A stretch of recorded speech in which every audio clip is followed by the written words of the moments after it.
Assieds-toi, petit, gronda Konaté en désignant une chaise en acajou sculpté. Kofi hésita, ses vêtements sales sur ce meuble qui valait sûrement plus que 10 ans de son salaire. Tu veux changer ta vie? Continua Konaté en allumant une bougie étrange, dont la flamme jaillit bleue avant de virer au rouge sang. Moi je t'offre la clé. Il sortit alors un parchemin jauni couvert de symboles que Kofi ne reconnut pas. Signe ici, et demain matin, tu auras tout ce dont tu as rêvé. Un lit chaud, des repas chauds, le respect. Kofi sentit ses doigts trembler. Je ne sais pas lire. Un rire gras lui répondit. Ce n'est pas ton cerveau que je veux, c'est ta main. Ta signature. Ton engagement. La plume qu'on lui tendit était bizarrement lourde. Quand il la toucha, une douleur aiguë lui transperça le doigt. La pointe était en réalité une minuscule aiguille qui avait prélevé une goutte de son sang. « Bienvenue dans la famille », murmura Konaté tandis que le parchemin buvait le sang de Kofi comme du papier buvard.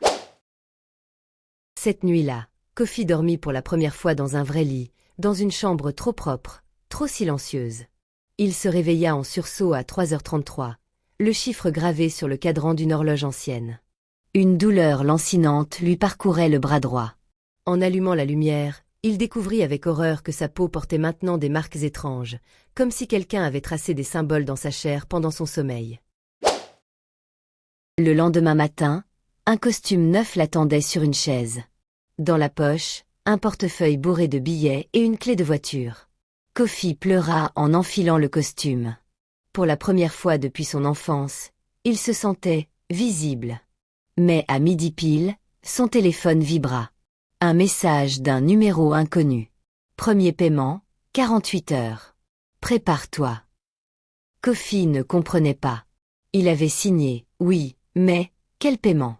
Konaté ne lui avait rien dit de ça. Ce soir-là, en ouvrant la porte de sa nouvelle villa, il trouva Konaté assis dans son salon, un verre de whisky à la main. « Ah, te voilà, » sourit-il, montrant des dents trop blanches. « Asseyons-nous. Nous avons à parler de ta dette. » Il sortit alors un couteau étrange, dont la lame brillait d'une lueur malsaine. « Tu vois, Kofi, dans notre famille, la richesse a un prix. » Le couteau claqua sur la table en marbre. « C'est le sang. Le tien. Et celui des tiens. » Kofi sentit son cœur s'emballer. « Mais, je n'ai plus de famille. Tu le sais. » Konaté rit, un son qui glaça le sang. Tout le monde a de la famille, petit. Même si c'est juste, un cousin éloigné. Son sourire s'élargit, dévoilant des gencives noirâtres. Trouve. Ou c'est toi qui paieras. Abonnez-vous pour la partie 3.